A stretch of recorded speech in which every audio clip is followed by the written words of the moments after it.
Hey, welcome to the Industrial Talk Podcast. This is a continuation in our series of why you need a podcast. As you can imagine, I'm very bullish on why you need a podcast. Multiple podcasts under the industrialtalk.com/ why you need a podcast URL. Go out there. You can find it on the first page of the industrialtalk.com and just run through it of why you need to do podcasting. Once again, internally you do it. Externally you find somebody to be able to do that. But either or, you need to get into the podcasting game. It will improve your marketing position. It will improve your sales most definitely. And, of course, your brand. Bring out that human. We've all talked about it. It's all in those prior podcasts. We're going to be talking on this particular episode of podcast expectations. So let's say you're in the podcast game. You don't even have to, if you're not in the podcast game, you need to get into it, as we talked about. But let's say you're in the podcast game and you want to begin to venture into and onto other podcasts, right? There are tons of them out there.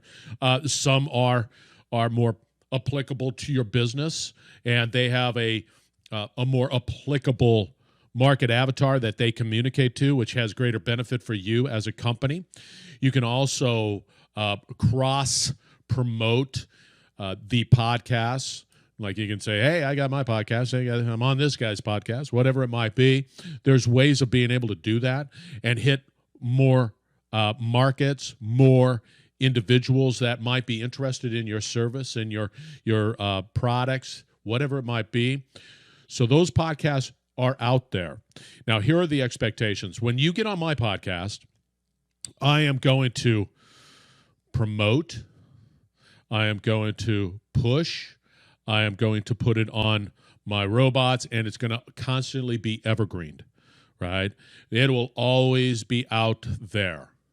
That's my expectations. I want you to be a success. That conversation happens all the time.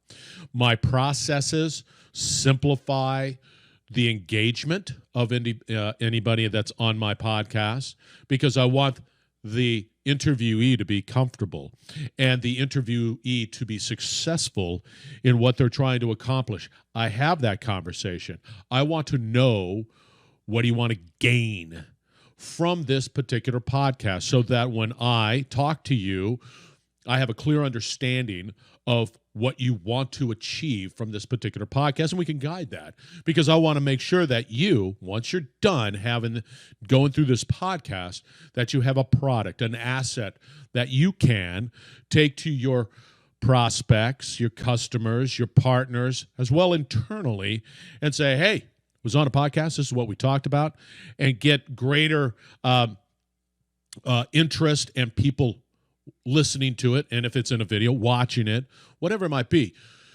That's what my expectations. I want to make sure that your interview on the Industrial Talk podcast is exactly what you want or need.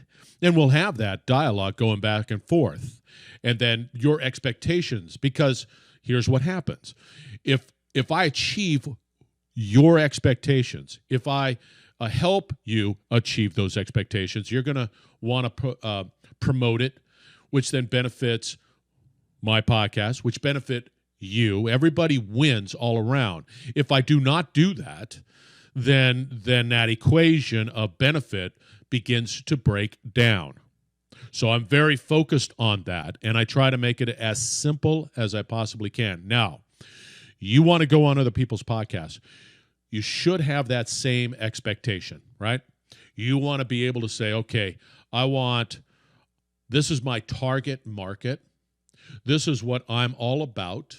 This is how I want to take and leverage this particular asset, because it's vitally important, because my time is being, contributed to this particular effort. So those questions have to be asked. How are you planning to promote the podcast? What are you doing? Do you have automation? Well, do I get the graphics? There are a number of questions that need to be asked, because you don't want to just go into a podcast and say, all right, I'm going to do the interview. and not have an expectation. So my expectations every time when I go on other people's podcasts, it's always about leveraging the platform, the podcast platform, improving sales, improving the marketing position, as well as gaining greater attention to your brand. And that's what and every time I have those conversations, that is exactly what I talk about every time, so that I can, again, communicate to whoever's on that, or whoever the listenership on that one, and hopefully be able to gain insights into what I do, and then they become followers of the Industrial Talk podcast. You should have that same expectations. Don't just get on a podcast and then wing it. It's about you. It's about your success. It's about achieving your expectations, period. No ifs, ands, or buts, okay? So that's what we're going to be, that's what we talked about. Develop that expectations on podcasts. Get on other people's podcasts, but it is your asset, okay? We're going to continue the series. We want to make sure that you are a success in your podcasting efforts. Go out to industrialtalk.com. First page, click. There it is, a button right there. And there they are. Just download them. Figure it out. As well as all of the hardware, the software, everything that you need to do podcasting, it's all out there. So enjoy and keep podcasting. Let's build that sales platform. Okay? Talk to you later. You're listening to the Industrial Talk Podcast Network.